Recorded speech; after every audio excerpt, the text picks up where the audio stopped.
여러분, 성경 중에서 가장 획기적인 변화, 인생을 순식간에 바꾸어 놓았던 사건, 만약에 여러분들께서 그 사건이 성경의 이 사건입니다, 누가 만나 주었던 주님이, 하나님이 그 사람을 만나 주었을 때에 그 사람이 그렇게 바뀌어졌습니다, 최고로 변화된 놀라운 사건입니다 라고 누군가가 물어봤을 때에 여러분들은 성경에서 누구의 변화를 가장 획기적인 변화라고 말씀하실 수 있겠습니까? 그렇습니다. 사울입니다. 사울. 우리가 사도행전 9장을 통해서 봤던, 그리고 지금 사도행전을 계속 통해서 봤던 이 바울, 이 사울, 부활하신 주님이 그 사울을 만나 주심으로 인해서 그의 인생이 완전히 바뀌어져 가지고 우리 주님을 전하는 복음 전도자의 삶을 살아갔던 것으로 우리가 손꼽을 수가 있습니다. 그런데 성경을 조금 더 자세히 보면은 이 사울의 극적인 변화만큼 중요하게 다루고 있는 어떤 사람의 회심이 있다는 것입니다. 오늘 우리가 읽었던 사도행전 10장에 나오고 있는 베드로의 회심입니다. 우리는 질문을 던질 수가 있습니다. 목사님, 그 사울은 예수님을 몰랐다가 예수님을 믿게 된 그런 회심이라고 우리가 말할 수 있는데, 베드로는 예수님의 수제자이고 예수님 3년 동안 따라다녔고 예수님의 모든 것들을 배웠던 사람인데 어떻게 그 사람이 회심했다라고 말할 수 있습니까? 이렇게 질문을 하실 수가 있을 것입니다. 우리 인생에는 두 가지의 회심이 반드시 있는 것입니다. 여러분, 사울의 회심이 사도행전 9장 1절부터 31절까지 이 사울의 회심에 대해서 기록이 되어져 있습니다. 그런데 그 10장을 보면 1절부터 48절까지는 베드로의 회심이 기록되어져 있는데, 여러분 보십시오. 절수로도 따져도 사울보다도 베드로가 17절이 더 길어요. 그만큼 지금 더 심도 깊게 이 베드로의 회심에 대해서 지금 계속 성경에서는 말씀을 해주고 있다는 것입니다. 먼저 이 사울의 회심을 볼까요? 이 사람의 회심은 방향의 전환입니다. 방향의 전환. 예수님을 몰랐던 사람이 부활하신 주님을 만나고 나서 이제 불신 가운데 신앙으로 바뀌어지는 거예요. 어둠 속에 있다가 빛 가운데로 들어가는 거예요. 어떻게 보면 전형적으로 예수님을 몰랐던 사람들, 그 사람들이 누군가로부터 복음을 전해 들어서 또 일가 친척으로부터서 복음을 전해 들어가지고 예수님을 믿겠습니다라고 작정하고 새가족으로 등록하신 분, 이런 분들을 우리는 사울의 회심 이렇게 말할 수가 있는 것입니다. 그런데 베드로의 회심은 고집의 파쇄입니다. 다시 말해서 자기가 가지고 있던 그 고집이 깨져버리는 거예요. 자기가 가지고 있던 생각의 틀이 깨져버렸던 그 회심을 베드로는 경험을 하게 된 것입니다. 베드로는 이미 예수님을 만나고 나서 자기의 배, 자기의 그물을 다 던져버렸습니다. 예수님 따라가기로 작정을 한 사람이 베드로였습니다. 그런데 이 베드로에게 깨지지 않았던 아주 공고하고 강고한 자기의 틀이 있었다는 것입니다. 어떤 틀입니까? 이방인은 부정하다는 것입니다. 이방인은 부정하다. 저들과는 섞일 수가 없다. 그리고 내가 생각하고 있는 방식, 내가 예수님을 모시고 하나님을 경외하는 방식이 맞다. 이것을 버리지 못하고 계속 가지고 있었던 사람이 베드로였습니다. 하나님께서는 이 베드로를 통해서 이방인 구원을 하고 싶으셨는데 이 틀이 깨지지 않으니까 이 베드로를 사용하실 수가 없었던 것입니다. 베드로에게는 내 생각이라고 하는 그 꼼꼼한 그 틀이 베드로를 딱 감싸고 있었다는 것입니다. 하나님께서 환상을 3번이나 보여주셨습니다. 하늘에서 보자기가 내려왔습니다. 그런데 베드로가 보니까 거기에는 율법적으로 먹어서는 안 되는 음식들이 막 들어있는 거예요. 그런데 하나님께서는 그걸 먹으라는 거예요. 그러니까 베드로가 못 먹습니다. 이것을 3번이나 반복하고 있는 환상을 베드로는 보게 되었습니다. 여러분, 우리에게는 제2의 회심이 필요합니다. 어떻게 보면 우리는 이미 사울처럼 방향을 한번 바꾼 사람이에요. 예수님 몰랐는데 예수님을 알게 되어지고 예수님의 생명을 간직하게 된 사울의 회심을 이미 경험한 분들이 오늘 이 예배의 자리에 있는 줄 믿습니다. 그런데 아직도 베드로처럼 견고한 자기의 틀이 꽉 짜여져 있는 사람들이 있다는 것입니다. 내 생각에는 이게 맞아. 내가 예전부터 해왔던 방식이 맞아.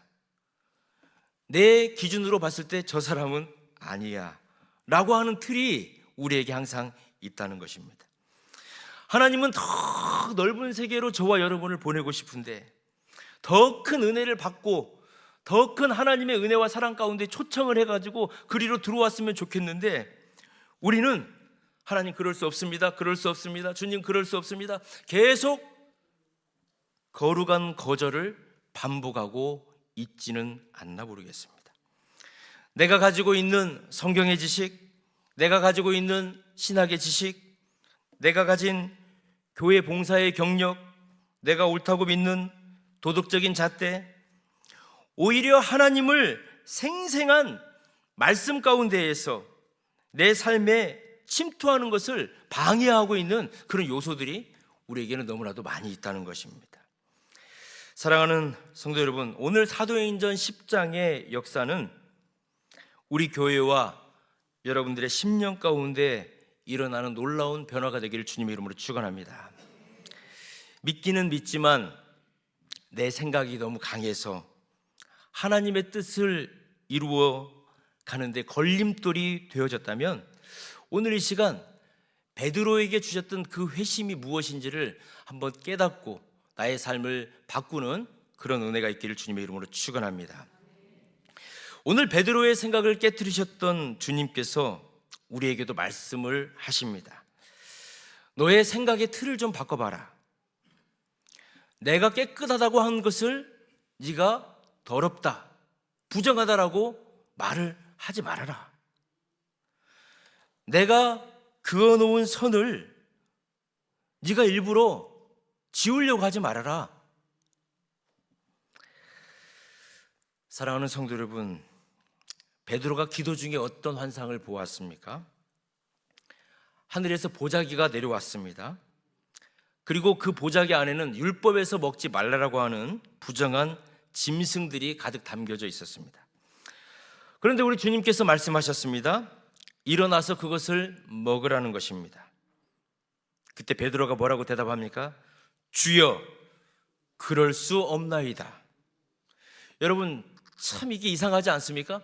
주여라고 우리가 부른다면은 말씀만 하시옵소서, 주님이 나의 생명의 구원자이시고 주님이 나의 왕이십니다 라고 할 때 우리가 주여 이렇게 부르지 않습니까? 그런데 주여 해놓고 먹을 수 없습니다, 할 수 없습니다, 못하겠습니다, 말이 뒤따라 온 것입니다.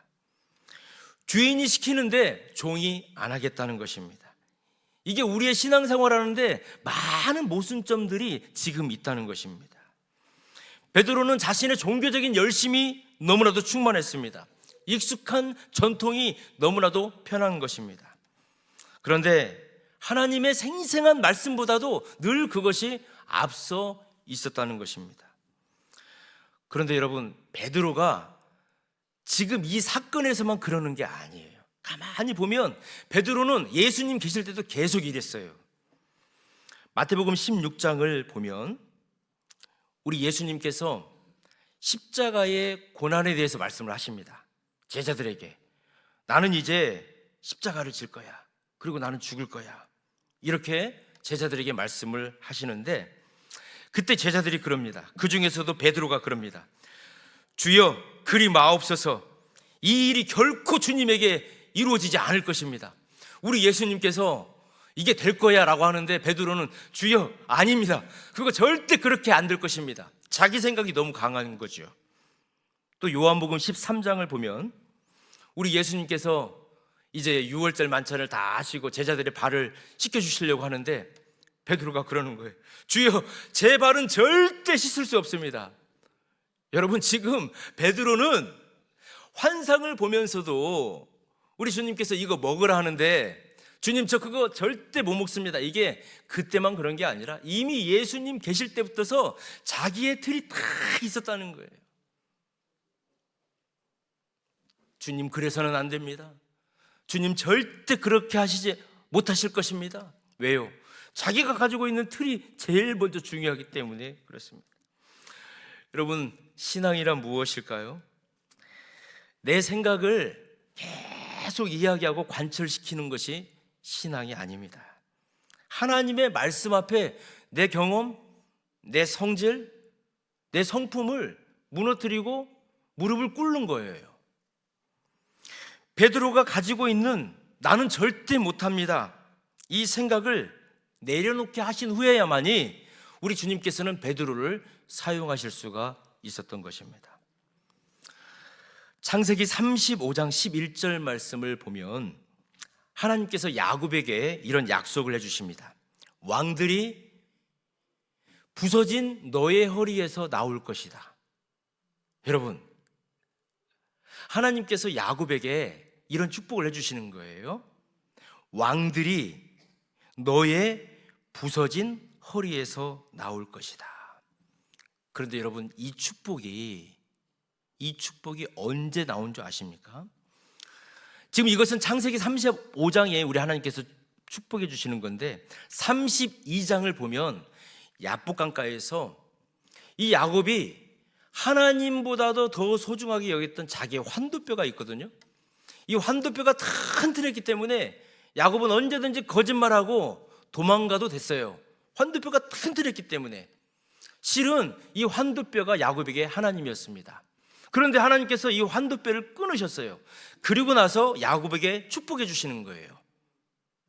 네가 환도뼈가 끊어지기 전에는 네가 왕이라서 내가 왕을 이 땅에 통치자를 내보내 줄 수가 없어. 그러나 네 환도뼈가 끊어지니까 이제 그 자리에서 이 세상을 다스릴 왕을 보내줄 거야. 야곱의 부서진 허리에서 왕이 나온다라고 하는 그 뜻이 무엇입니까?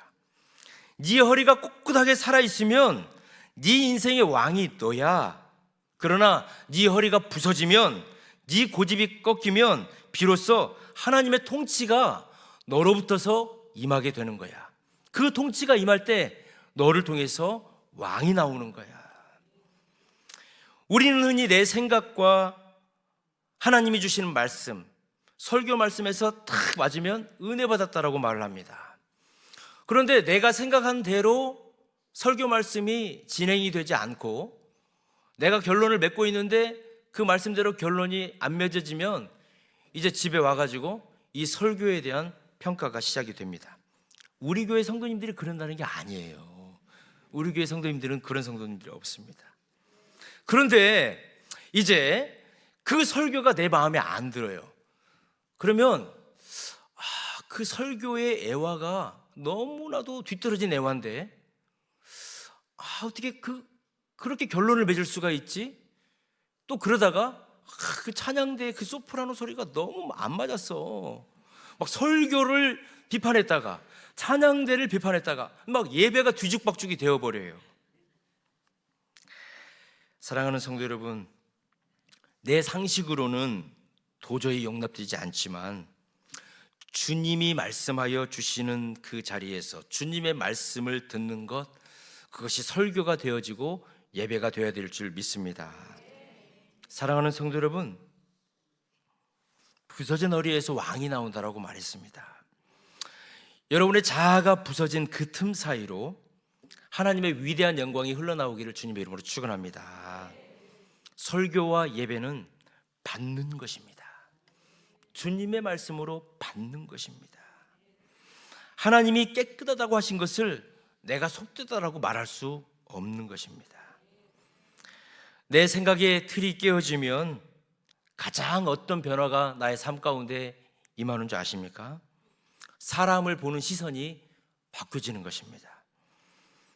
하나님은 베드로에게 내가 깨끗하다고 한 것을 네가 속되다, 더럽다라고 말하지 말아라, 이렇게 말씀하셨습니다. 여러분, 이게 단지 음식을 말하는 것일까요? 아닙니다. 하나님은 사람을 말하고 계시는 것입니다. 우리가 얼마나 나의 잣대를 가지고 사람들을 판단하고 있습니까?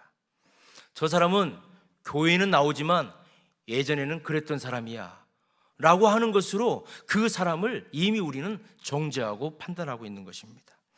저런 부류의 사람은 예수님 믿어도 가망 없을 거야 라고 하는 그러한 판단이 나의 마음속에 있을 수도 있다는 것입니다. 어느 신학교에서 2명의 전도사님이 교수님을 찾아가서 신앙 상담을 했습니다. 한 전도사님은 그 교수님한테 눈물이 범벅이 되어가지고, 교수님, 제가 예전에 신학교를 다니기 전에 제가 사고도 많이 치고 사람들에게 힘든 일도 많이 일으켰는데 그때 어느 누군가를 죽을 뻔하게 한 일도 있었습니다. 늘 그것만 생각하면은 제가 너무나도 죄송스러워서 오늘 이렇게 눈물이 너무 많이 나옵니다. 어떻게 해야 되겠습니까? 교수님한테 막 그 얘기를 하는 거예요. 그리고 나서 2번째 전도사님은 생글생글 웃으면서, 교수님, 저는 살면서 큰 죄는 져본 적이 없습니다. 좀 소소한 실수 정도는 해본 적이 있는데 남들에게 이 전도사님처럼 피해를 줘본 적은 없습니다. 이렇게 얘기를 하는 거예요. 그러니까 이 교수님께서 알았다고 그러면서 2 사람한테 숙제를 내줬습니다. 이제부터 큰 죄를 지은 우리 전도사님은 저 마당에 가가지고 전도사님의 죄만큼 크다고 생각되는 돌을 하나 가지고 오십시오. 그리고 2번째 전도사님, 인생을 살면서 별로 죄도 없고 다른 사람들 이렇게 해꾼질도 안 했다고 하는 그 전도사님, 제가 이 주머니를 하나 줄 테니까 이 주머니에 돌아다니면서 자갈을 가득 채워갖고 오십시오. 시간이 어느 정도 지났어요. 큰 죄를 지었다라고 생각하는 사람은 큰 돌을 막 하나를 끙끙대고 왔어요. 그리고 작은 죄를 짓고 뭐 사람들한테 뭐 상처 준 것도 없다라고 생각했던 그 전도사님은 그 주머니에다가 자갈을 넣어가지고 이렇게 돌리면서 왔어요. 그러니까 교수님께서, 자, 여러분들 돌 가지고 왔습니까?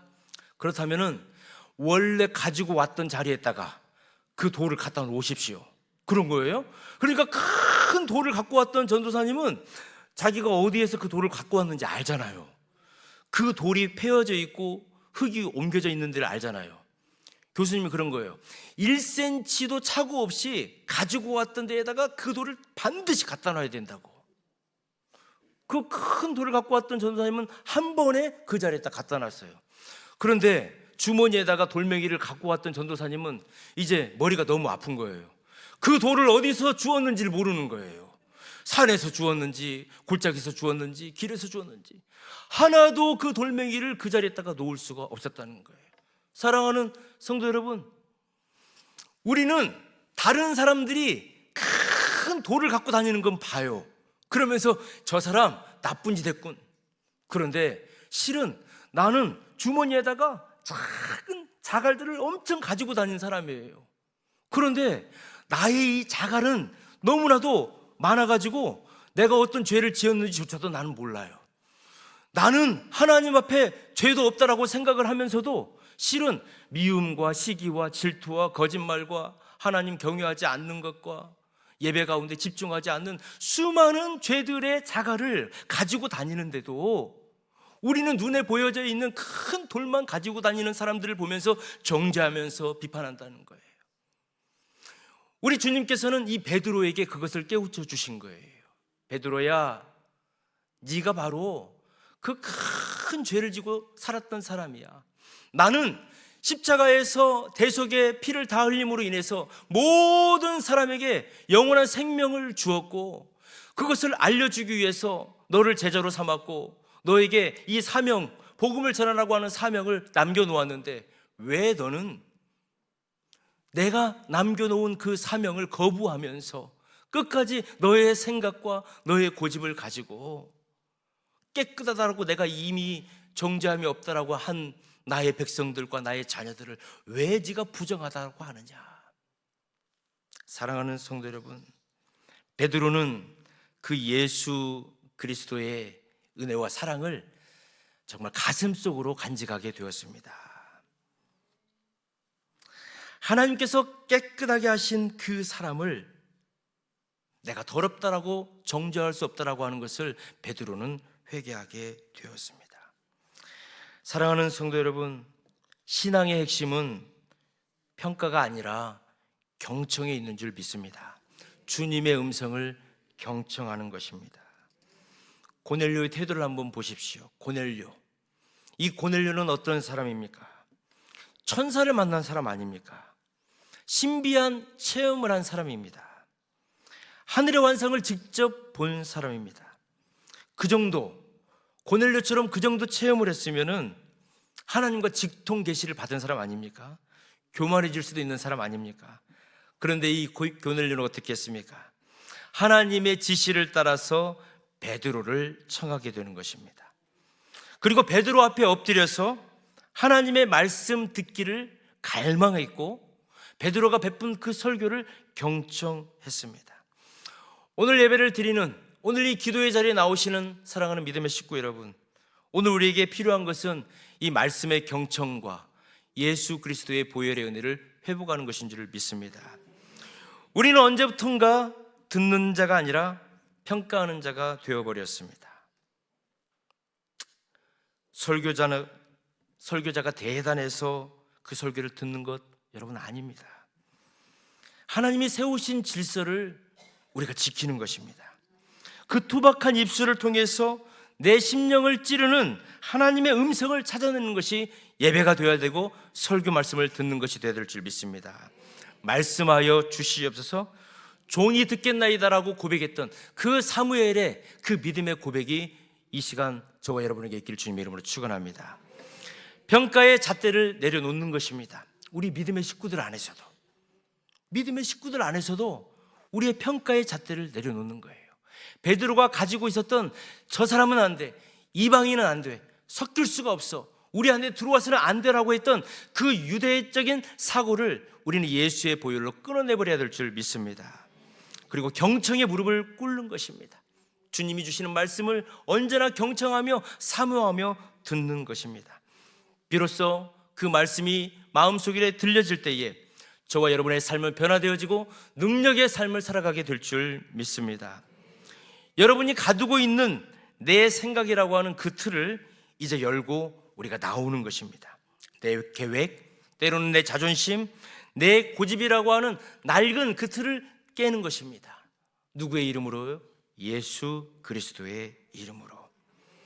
여러분의 자아가 산산이 부서졌을 때에 주님, 저는 아무것도 아닙니다, 오직 주님만이 옳습니다, 그 깨어진 틈 사이로 우리 하나님의 위대한 영광이 저와 여러분의 삶을 적셔 주실 줄 믿습니다. 내 생각보다 하나님은 위대하십니다. 내 계획보다 언제나 하나님은 완벽하십니다. 내가 걸어가는 능력과 힘보다 우리 주님이 우리를 옮겨 심어주실 때에 하나님의 위대하신 손, 예수 그리스도의 능력이 저와 여러분을 덮어주실 줄 믿습니다. 오늘 그 은혜가 이 밤에 충만하기를 주님의 이름으로 축원합니다. 기도하겠습니다. 사랑과 은혜가 풍성하신 하나님 아버지, 오늘 베드로의 고집을 꺾으시고 고넬료의 고백을 받으신 주님을 찬양합니다. 우리 안에도 베드로처럼 주여 그럴 수 없나이다라고 항변하면서 내 생각의 틀에 갇혀 지내던 우리의 모습이 있었음을 고백하오니 주여 이 시간 우리의 완고한 환도뼈를 쳐 주시옵소서. 내 의와 내 판단이 깨어지게 하여 주시옵시고, 그래서 주님이 깨끗하다 하셨던 그 영혼들을 사랑으로 품게 하여 주시고, 어떤 상황에서도 말씀을 평가하기보다 겸손히 경청하는 자들이 되게 하셔서 우리의 깨어진 그 자리에 하나님의 위대한 통치가 시작되게 하여 주시옵소서. 예수님 거룩하신 이름으로 기도드립니다. 아멘.